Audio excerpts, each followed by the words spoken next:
even today, I've been hearing a lot about LLMs as an audience and how are we thinking about earned media and Yeah. which outlets should we be putting our emphasis on because those are the ones that show up and how we're thinking about our GEO strategy overall. And that's something I think that's going to continue to be a hot topic. Yeah.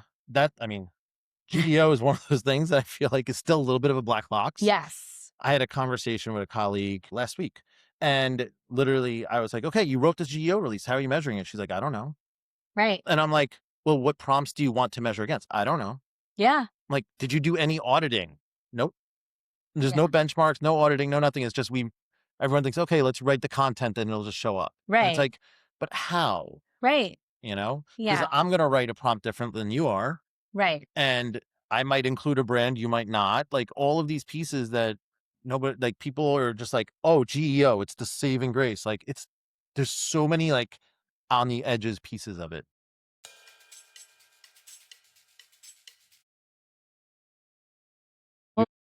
Hey, everybody. Welcome back to Comms Confidential, where we talk to the comms leaders who are really shaping the entire narrative that we talk about in our industry. You'll see that I'm not at home today because we are lucky enough to be at Cannes talking to Erin Miller from Yahoo. Hi. And Erin is a 3-year Cannes vet. So we'll get into that. I know people have a lot of questions about Cannes, but Erin, before we get started, I ask everyone, how did you find public relations as your kind of career? Yeah, that's a great question. I majored in communications in college, but I minored in journalism and I thought that was going to be my route. I went and interned at ESPN and in local broadcast in college and was like, this isn't actually the fit I thought it was going to be. And then my last semester of college, I took the one PR and advertising class within my major and was like, this is it. This is what I want to do. So after graduating, I interned at Porter Novelli, a big firm in corporate. Still was like, is this the right fit? And then I ended up moving on to Condé Nast and becoming a PR coordinator there and fell in love with the field and that vertical and working in media, in comms, and moved on from there and have worked at, a number of places since that kind of fell in the intersection of media and tech like I am at Yahoo. Awesome. Yeah. Where was college? College was Wake Forest University Okay. in North Okay. Carolina. Yeah. I'm always curious when someone says like they had one PR class because Yeah. Villanova had one PR class when I. Yeah. And I think a lot has changed since we were in college. Yes. There's a woman actually on my team at Yahoo who went to Wake, but is quite a bit younger than me. And she got to have a lot more experience in comms and PR day to day than I did in college. So I think it's shifted. Yeah. Which is good for our field. I love it. There's so many different avenues of comms now that it's like you can't just have a PR 101 and a writing course. Yeah. That's the same. Yeah. And they combine PR and advertising into one course for me, which are two very different, like obviously we intersect a lot, but it's not just one job. No, not at all. So you mentioned a lot of different stops. Yes. Everyone talks about PR skills being transferable. Sure. Is there one or two skills that you picked up that you would say has like been like a theme? Like for me, it's been media relations. Yeah. What about you? So mine is similar, actually. I would say just relationships overall. I think that speaks to media relations, but it also speaks to just the community that I've built within the field. As communicators, we like to communicate and talk and network generally. I'm not everyone, but most of us. And I've built really strong relationships at each place I've been in my career where I continue to see them for coffee and way before LinkedIn existed and things that kept us in touch more. And that ended up that almost every place I've worked since Porter Novelli at the beginning of my career, I've then ended up intersecting with those people again. And it's brought me to places like Yahoo today, where I'm working with people I worked with at Meta and at Say Media earlier in my career and other places. So I feel like it's really important. I always stress that with early talent coming up in the field to do the coffees, network, not just with reporters, but with others in comms. Yeah. Yeah. I think that's one thing that maybe wasn't prevalent maybe 15 years ago. Yeah. Like it's just been more important to do the industry meetings, not just the media relationships. Exactly. That's how we met, Yeah. right? Through things like Mixing Board and other places that bring the community together. All right. We're at Cannes. Yes. It's hot. It's hot. It is very hot. Yes. You had a great piece in PR News online about like first timers, what to expect, how to do things. Let's talk a little bit about that. Yeah. So what we recommend for first timers, I would say one of the biggest things is like, as you're building out your schedule, say yes to everything initially because you never know what events are going to be worth your time and what aren't, or what you're going to learn about when you get to Cannes and you get invited to and you say yes. I feel like so much of Cannes too is the serendipity of it. And you're going to make friends here that you would have never met otherwise. And so I think that's the beauty of it. And then I look at my schedule too as I'm the day out from going and say, okay, I'm going to color code my calendar. Here are the things I have to go to. It's a speaking event with one of my execs or a press meeting. And here are the things that are optional. And then as I'm going through my day, it helps me assess, what do I have time for? And I'm actually going to be able to stop at. Yeah. Yeah. The color coding thing, that I wish I could be that organized. Yeah. One of my colleagues used AI to kind of help them with their calendar too, and incorporated the weather and breaks for changes or showers and refreshes. Good for them. Because those are the things that your calendar isn't. Yeah. I will say, I know last year was my first year. Yeah. And everyone was like, oh, you got to bring 2 outfits a day. Yeah. I did not believe them. And I had like long sleeves and everything. And I was just like, now that's very true. Now I know. Yeah. The good thing is you can shop here. You just might spend a small fortune, making up the rest of your wardrobe if you do that. Yeah. That's not on my list. No. Going shopping in Cannes is not on my list. No. So Cannes has a little bit of an image when you think about it. I mean, you've been at agencies, I've been at agencies, and everyone's just like, oh my God, you're going to Cannes. It's going to be so much fun. Even people outside of PR yes are thinking that. When I got here last year, I was like, it's just a conference that's pretty much outside. Right. Like you still do the walks and you still do the prep work and stuff, but like the speaking engagements are still speaking engagements and you're still going from panel to panel. It's not it's not the giant party that people think. Right. What's the one thing from the last 3 years that you were like, that's the moment that I remember? That's like, it could be a party, it could be a panel, but like, that's like a core memory.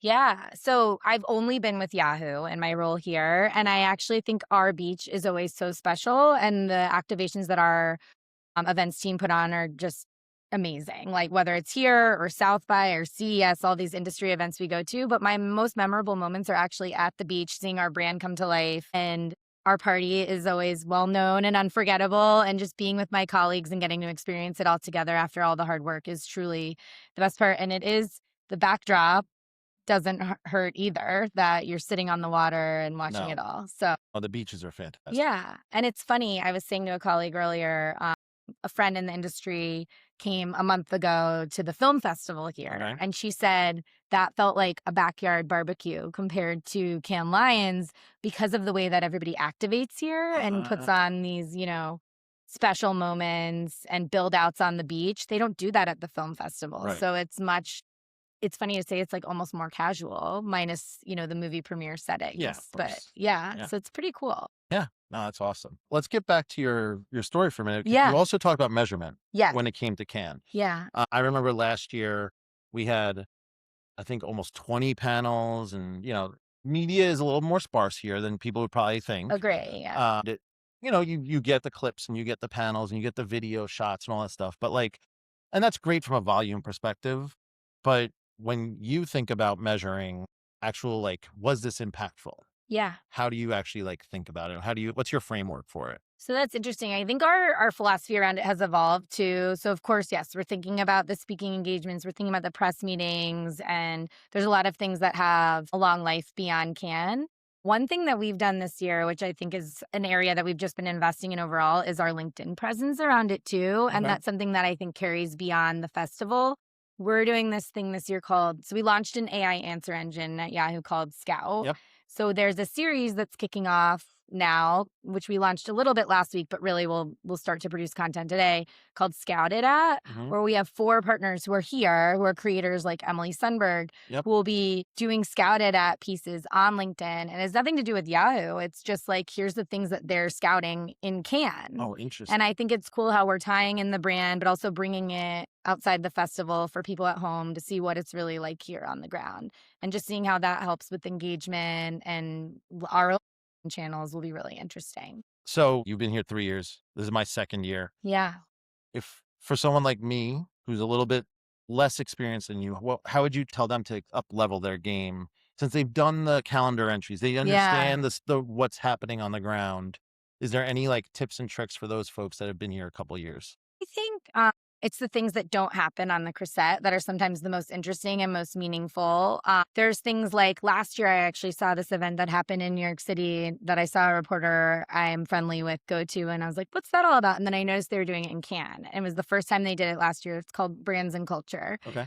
They have a villa that's, as I said, off the croissant. And we went, and it was not this massive audience, as many things here aren't, but it was a really curated, great audience. And it was not people that we see every day in New York or San Francisco or places where a lot of us operate daily. And the conversation got a lot of reach, and it was like really authentic, really interesting people that our CCO participated in. Okay. So we're going back again this year and both sponsoring and speaking at it. And I think the things off the croissant are sometimes the most valuable and are going to get a season that kind of out of their wheelhouse. Yeah. Get out of the crowd. Yeah. For those who don't know, it's thousands of people walking down the croissant. Which is also awesome. Yes. And like we said, serendipitous. You run into all these old colleagues and friends from the industry you don't see all the time. But these other events are also fun to check out. And people sometimes discredit them because they're not official programming. Right. Yeah. I think it was last year. Maybe it was the year before. You were on a PR Week panel here. Yeah, last year. Yeah. And you talked about brands being braver, evangelizing employees. Yep. I feel like that's a challenge across any company. Yeah. How do you, especially nowadays with the morale in the employment world and whatnot, how are you thinking about that you can actually that are things that people can actually take and do now? Yeah, that's a great question. I think it's just being authentic to who you are as a company. So Yahoo, we just had our 30th last year. Last year at Cannes, we actually threw an alumni happy hour because Yahoo's had many iterations of itself, whether it was AOL or Oath or Verizon. But people have a real affinity for the brand, unlike anywhere else I've worked or seen. And these alums came to our beach to reconnect and just reminisce. So we often tap into that nostalgia. While we're going through this transformation that many are aware of, we also want to stay true to our roots and not shy away from our history. And so I think that's one thing where we take a risk, right? Because there's been some good and some bad in that history.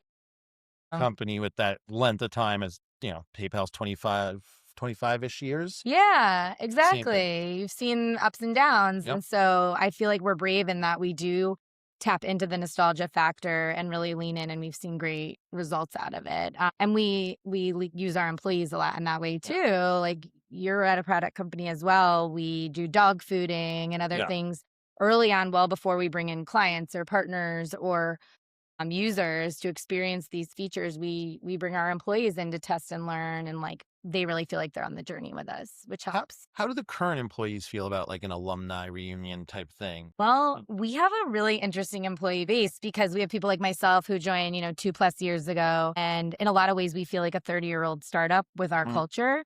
But I have people on my own team who this week are celebrating, 13 years, 18 years at the company. So it's a real mix and interesting employee base. So sometimes there's growing pains with that and people who miss the way things used to be. But there's also people who are really excited about where we're going and all the innovation in the way that our brand is being seen today. So I think that's cool.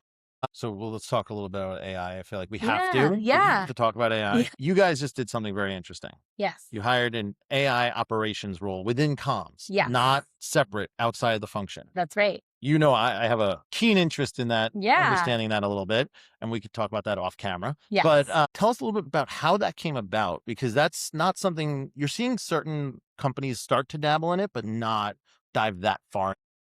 That's right. Yeah. So I would say it was actually this time last year, right after Cannes, we had a day for the whole comms team, internal, external, where we said, this is an AI day. Don't take meetings as much as you can in PR, and dedicate your day to learning something about AI, whether it's listening to a podcast or reading an article, testing something and building something. Okay. And it could be very lightweight, but we just kind of wanted to get the scare factor out of it for our team and to build some confidence and learning. And the results were awesome.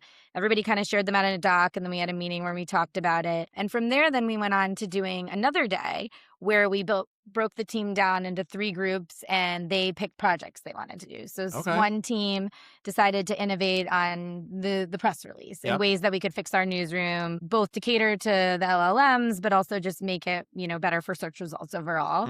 And then we had a team that did something more operational. I'm like, there's some tasks within the team that people find grinding and take up a lot of time. How can we scale those and like make time for the more strategic work Right. using AI? And then another group did a media trainer and using AI. And there was a few other projects as well, but that's just to name a few.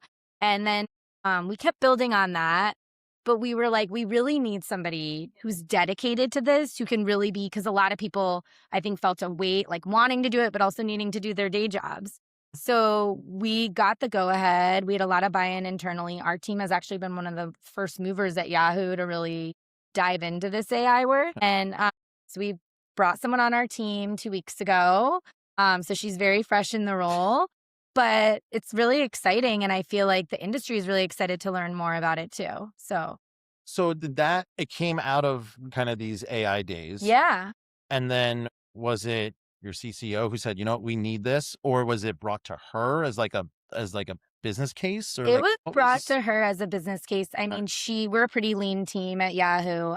I lead corp comms, but our internal comms leader is actually one of our most active in using AI just because she's simply really interested in it and has built things like a bot for our CEO and other things to test audiences with. And we were all chatting and we kind of came to her and said, we have a great business case for this role, and she loved the idea. So it didn't take a lot to convince her. That's great, because I feel Yeah, like that's part of the it challenge. Is like Yeah. the very senior people are not the ones that are in the technology. Yes. We're I very fortunate that our CCO is actually like she participated in the AI day and built and learned from it too. So Yeah, I think that's a key piece of the puzzle that maybe many companies don't get. yes. Because like, anyone at the manager level or, Yeah. whatever can be doing it, but like they're not going to know how to sell it up. And then Right. you only get so much adoption because it's a bottom up push, and that doesn't. Exactly. Yeah. So I think it will be really interesting to talk 6 months from now and see how this role has Yeah. evolved. But she's already gone in and looked at all the prompts the team's using and built out a prompt library. And now one of the big tasks we wanted her to start off with is we use all these tools that we pay for. Yep. Do we need to keep using them, or could we build something internally that could be just as great That's or a big better? question. Right. And also cost Yep. saving and all the things. And that's so we've also brought her some other tools that we wanted to consider, but again, hadn't had the bandwidth within the team to really experiment with. So I'm excited to see what she thinks as she dives in here. Yeah, that'll be really interesting. I'm Yeah. always curious about the building your own AI internally. Yes. Like, yes, I'm speaking from a regulated company, Yeah. type of like, Yes. it is the safe way to do it, Right. but can it keep up to date with all the frontier models and everything else that's happening and just the Yeah. advancements that are coming out? Like literally, I think my Claude app gets updated literally every day. Yeah, I know. So I think that will be one of the things is like, what do we think is better to outsource and what do we think is better to build ourselves that we can keep up with? Yeah. Even Sona, our CCO, built a coverage assistant during one of these AI days. And even this morning, we had an article come out and I put it through it and it was pretty dead on. It was like, this is positive. Here's the narrative pull through. Like, here's the quote that landed the best. Here's something you might want to fix. So there's That's things like interesting. that that are really interesting, even just to play around with. Absolutely. Obviously we're talking about this ops role, but going beyond to more traditional comms, like Yeah. let's try to look 3 months down the line if we can. Yeah. And I'm going to say 3, not 6, not 9, Yeah. or we could go deeper, but how do you think AI is really going to change our industry? Not even our industry, but like how we operate day to day. Yeah, I think it's really about scaling the work, like we were talking about. There's things where I feel like there was the Wall Street Journal article now maybe 2 weeks ago that was all about the role of CCO, which actually our team was represented in, and things that like you really need human comms voices for still. But there's areas like we've mentioned with these tools where you can take work off of our plates and help us spend the time in the work we really want to be doing that humans can never be replaced on. Yeah. And so I think there's certain things that I feel like here even today, I've been hearing a lot about LLMs as an audience and how are we thinking about earned media and which outlets should we be putting our emphasis on because those are the ones that show up and how we're thinking about our GEO strategy overall. And that's something I think that's going to continue to be a hot topic. Yeah. GDO is one of those things that I feel like is still a little bit of a black box. Yes. I had a conversation with a colleague last week, and literally I was like, okay, you wrote this GEO release. How are you measuring it? She's like, I don't know. Right. And I'm like, well, what prompts do you want to measure against? I don't know. Yeah. I'm like, did you do any auditing? Nope. There's no Yeah. benchmarks, no auditing, no nothing. It's just everyone thinks, okay, let's write the content and it'll just show up. And it's Right. like, but how? Right. Because Yeah. I'm going to write a prompt different than you are. Right. And I might include a brand, you might not. Like all of these pieces that nobody, like people are just like, oh, GEO, it's the saving grace. Like there's so many like on the edges pieces of it. Yeah. Thinking about. I know. It's been really interesting for us too, because I mentioned we launched this AI answer engine that's still in beta, but we really thought about it with publishers in mind too, and the sourcing. And I feel like it's exciting for us as comms people, because if we place a story in Axios, Yep. for example, it'll prominently link back to it, and that's helpful to everybody. So as that is more used, that could be interesting too, how that influences. Absolutely. Absolutely. Thanks for joining us. Thank you for having me. This is so fun. This is great. Yeah. This was a serendipitous example. Yes, it was. Literally, this was not planned until Thursday. Yeah, until a couple days before we came. So I love that. Yes. Where can people find you, hear about the latest Yahoo's doing through you, through your team? Yeah, I would say pay attention to myself on LinkedIn. Also, like I mentioned earlier in the conversation, we do a lot with our brand channel, and we're having a lot of fun with it. So if you want to see what Yahoo specifically is up to, look there. But then also you can find me on LinkedIn myself, and I'm active on there. Fantastic. Thank you so much, Erin. Thank you. Thanks for having me. Thanks everyone for joining us for our first in-person Comms Confidential. Subscribe to hear all the other episodes, Spotify, YouTube, wherever you get your podcasts. We're done. Awesome. Thank you.